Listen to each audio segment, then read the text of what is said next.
ನಮಸ್ಕಾರ. ನುಡಿ ಬೆಳಕು. ಪಿ. ಚಂದ್ರಿಕಾ ಅವರ ಪ್ರಜಾವಾಣಿಯ ಅಂಕಣ ಬರಹ ಆಡಂಬರ. ಪುರುಷೋತ್ತಮದಾಸ ಟಂಡನ್ ಅವರು ಸ್ವಾತಂತ್ರ್ಯ ಹೋರಾಟಗಾರರು. ಸ್ವಾತಂತ್ರ್ಯ ನಂತರ ದೇಶದಲ್ಲಿ ದುರ್ಭಿಕ್ಷ ಬಂದದ್ದರಿಂದ ಸರ್ಕಾರವೇ ಆಹಾರ ಪದಾರ್ಥಗಳನ್ನು ಒದಗಿಸುತ್ತಿದ್ದರೂ ಜನರಿಗೆ ಅದು ಸಾಕಾಗುತ್ತಿರಲಿಲ್ಲ. ಅಂದು ಕದ್ದು ಮಾರುವವರು ಇದ್ದ ಕಾರಣ ಸರ್ಕಾರ ಒದಗಿಸುತ್ತಿದ್ದ ಆಹಾರ ಪದಾರ್ಥಗಳು ಕಾಳಸಂತೆಯಲ್ಲಿ ವ್ಯಾಪಾರವಾಗುತ್ತಿದ್ದವು. ಟಂಡನ್ ಅವರು ನೈತಿಕವಾಗಿ ಯಾವತ್ತೂ ತಪ್ಪು ಹೆಜ್ಜೆ ಇಟ್ಟವರಲ್ಲ. ಕಾಳಸಂತೆಯಲ್ಲಿ ಯಾವುದೇ ಕಾರಣಕ್ಕೂ ಧಾನ್ಯ ತರಕೂಡದು, ಅದು ಯಾರ ಪಾಲಿನ ಧಾನ್ಯವೋ, ಆದ್ದರಿಂದ ಕಸಿದು ತರುವುದು ಮಹಾಪಾಪ ಎನ್ನುವುದು ಅವರ ನಿಲುವಾಗಿತ್ತು. ಒಮ್ಮೆ ಅವರ ಮನೆಗೆ ಅತಿಥಿಗಳು ಬರುವವರಿದ್ದರು. ಅಂದು ಅವರ ಮನೆಯಲ್ಲಿ ದವಸ ಧಾನ್ಯ ಇರಲಿಲ್ಲ. ಅಡುಗೆಯವ, ಈಗ ಏನು ಮಾಡಲಿ, ಕಾಳಸಂತೆಯಿಂದ ತರದಿದ್ದರೆ ಅಡುಗೆಗೆ ಏನೂ ಇಲ್ಲ ಎಂದ.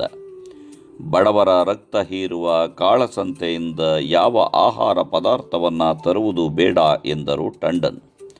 ಮತ್ತೆ ಅಡುಗೆ ಮಾಡುವುದು ಹೇಗೆ ಎಂಬ ಅಡುಗೆಯವನ ಮಾತಿಗೆ ಟಂಡನ್ ಅವರು ಮರು ಮಾತಾಡದೆ ಕೈತೋಟಕ್ಕೆ ಹೋದರು.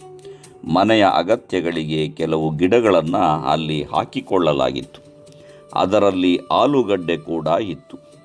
ಟಂಡನ್ ಅದನ್ನು ಕಿತ್ತು ತೊಳೆದು ಅಡುಗೆಯವನಿಗೆ ಕೊಟ್ಟು, ಇದರಿಂದ ಪದಾರ್ಥ ಮಾಡು ಎಂದರು. ಅಡುಗೆಯವ ಗಾಬರಿಯಾದ. ಮನೆಗೆ ಬಂದ ಅತಿಥಿಗಳಿಗೆ ಬರಿಯ ಆಲೂಗಡ್ಡೆ ಕೊಡುವುದೇ ಎಂದ. ಇದು ತಿನ್ನಲು ಬರುವ ಪದಾರ್ಥ ಹೌದಲ್ಲವೇ? ಹೋಗಿ ಬೇಯಿಸಿ ಸಿಪ್ಪೆ ತೆಗೆದು ಉಪ್ಪು ಖಾರ ಹಾಕಿ ಹುರಿ, ಅದ್ಭುತವಾಗಿರುತ್ತದೆ ಎಂದರು ಟಂಡನ್. ಬರುವವರು ನಿಮಗೆ ತುಂಬ ಹತ್ತಿರದವರು.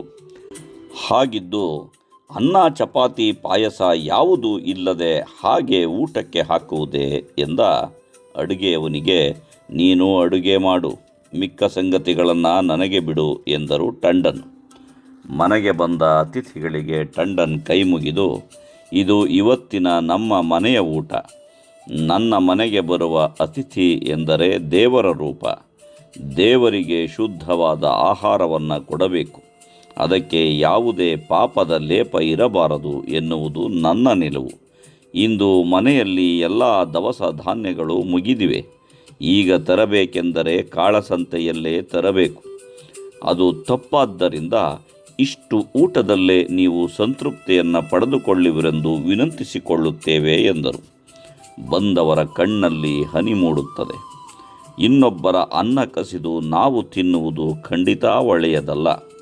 ಇರುವುದರಲ್ಲೇ ತೃಪ್ತಿಯನ್ನು ಹೊಂದುವ ಪಾಠವನ್ನು ನಮಗೆ ನೀವು ಹೇಳಿಕೊಟ್ಟಿರಿ ಎಂದು ಪ್ರತಿ ನಮಸ್ಕರಿಸಿ ಊಟ ಮಾಡುತ್ತಾರೆ.